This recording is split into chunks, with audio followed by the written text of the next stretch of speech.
Do you love? Let's find out and review Skeleton Crew by Stephen King.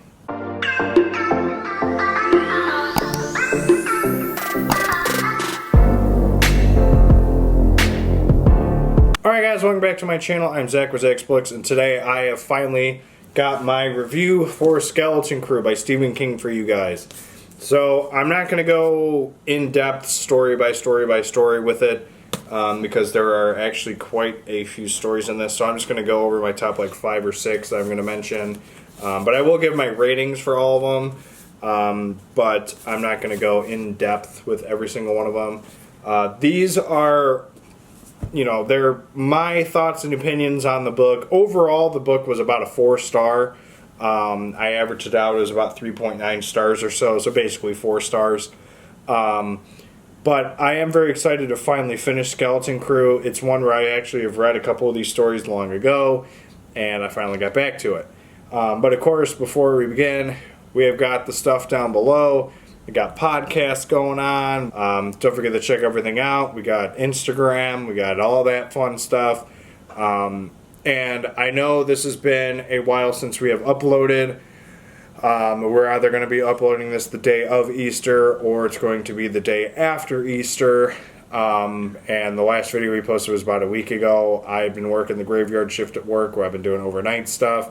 And I've just been too tired during the day. And it's finally done.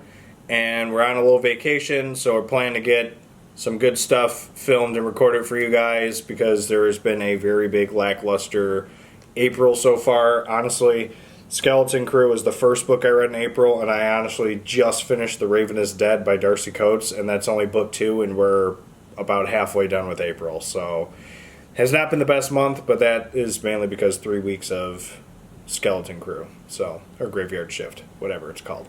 But yeah, don't forget to like, comment, subscribe, and let's get into Skeleton Crew. Alright, so Danielle is going to be putting up a graphic with all the titles of the stories in Skeleton Crew and my star ratings. Again, like I said earlier, average of about 4 stars, like 3.9, whatever. There are a couple that I thoroughly enjoyed that I thought were really, really good. I think I had maybe 1, 2, 3, 4, 5, 6, 7 or 8 5 stars. I'm going to talk about a few of them. There's 22 stories in this.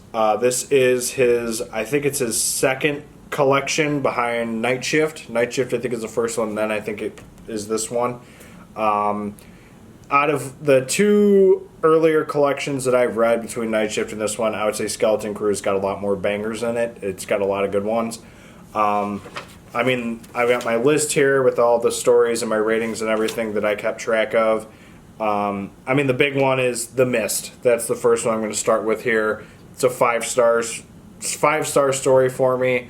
I know I complain about like ambiguous endings where there's no like solid end to the story, but for this one it works mainly because I saw the movie, and the ending for the movie is just kind of how I would imagine this book ending. And I actually think Stephen King in an interview said like if he were to have made an actual ending for this book, like I think he said that he would pick the one that the director of The Mist did, because that is a very, very dark and twisted ending.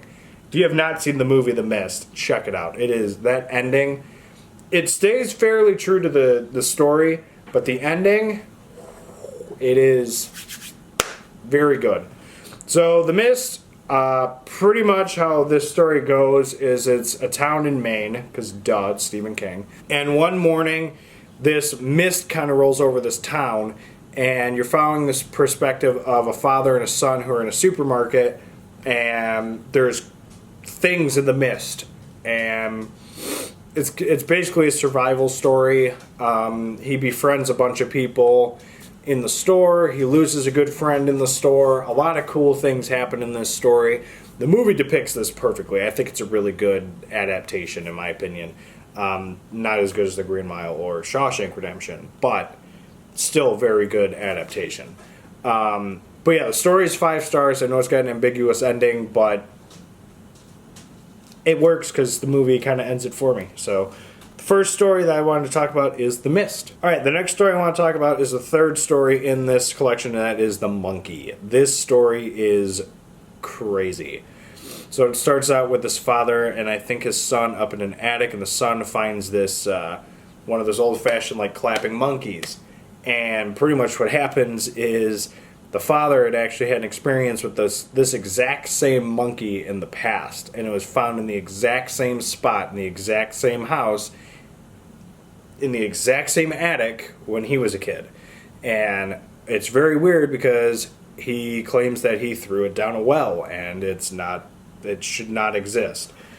So pretty much what happens is when the monkey starts clapping, bad things happen. People die, and it's a pretty messed up story. This story is just, it's really good. The ending is also really, like, heart pumping, and it's like, oh my god, is he gonna make it? Is he gonna make it? And then it's like, oh, very good story, 5 stars. Alright, third story I want to talk about is one that's a little bit further down in the list of stories, and that is The Raft.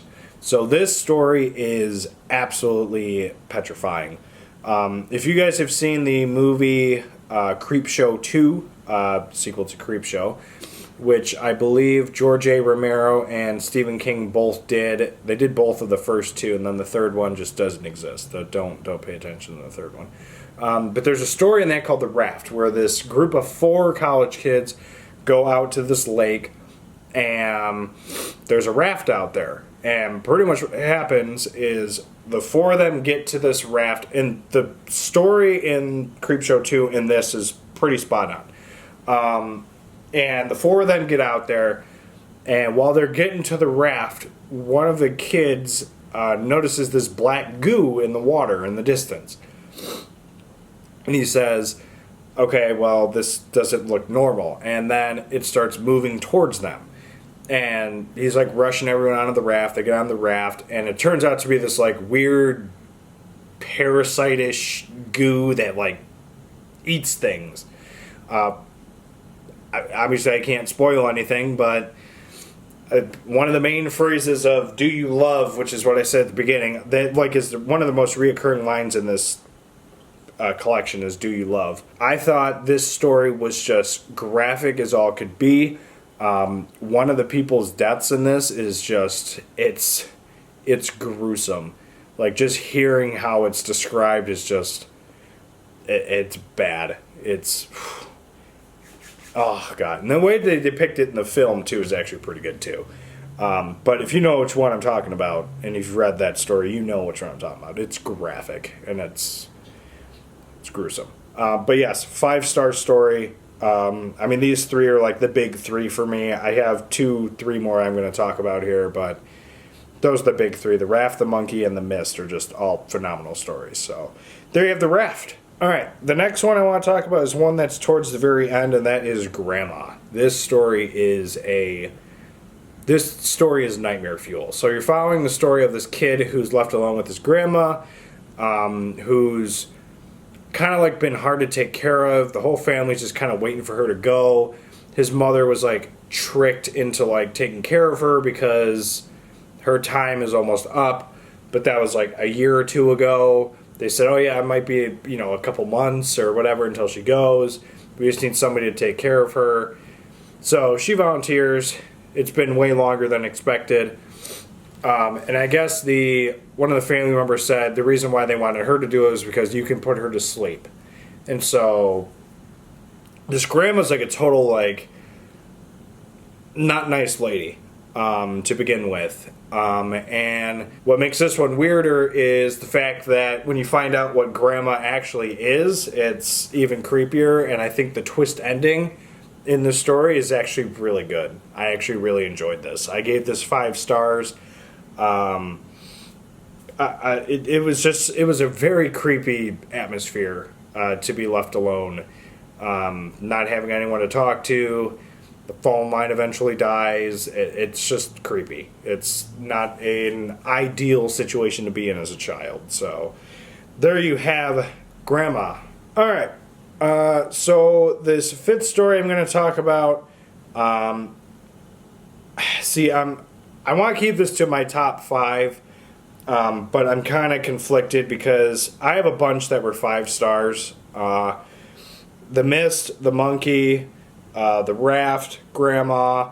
The Jaunt was one I had as a 5-star, which is about like this futuristic thing where teleportation is a way of travel, and you got to do like a certain thing before you go into being jaunted. And this father-son like holds his breath when they're supposed to be gassed to go through it, and he turns into this like weird thing or something like that. It's a very weird story. That got 5 stars from me. Word Processor of the Gods is another one that's really good. It's one of those type of story where it's like, you know, you get this word processor, you type in it, you hit enter, whatever you type kind of happens.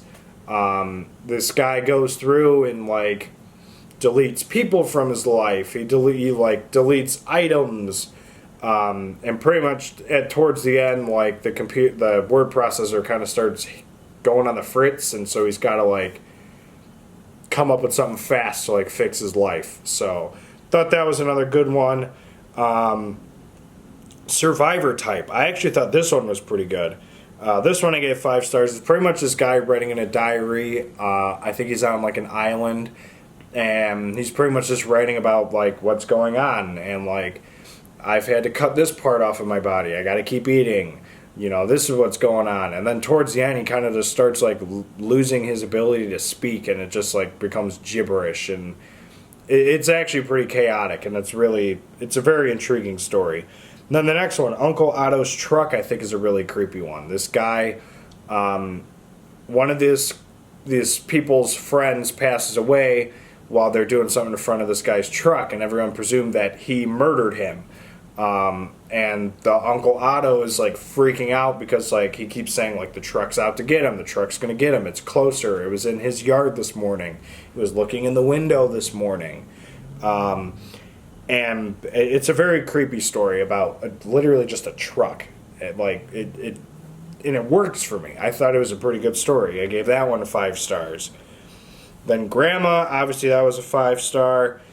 The Milkman series, Morning Deliveries and Big Wheels, that was a pretty exciting series.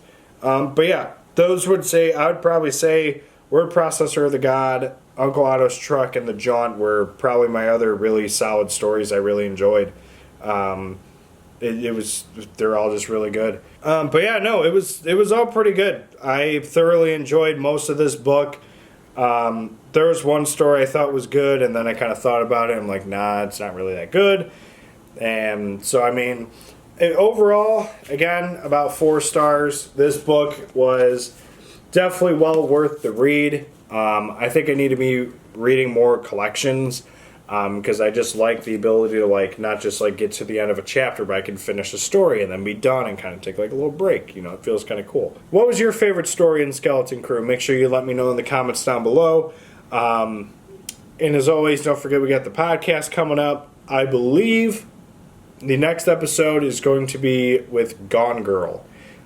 So if you want, we're going to try and keep it spoiler free, but Danielle and I are going to have a hard time with that one. So, but yes, check out the podcast, check out Instagram, Bookstagram, all that fun stuff. And as always, don't forget to like, comment, subscribe, and we'll see you guys in the next video. Later.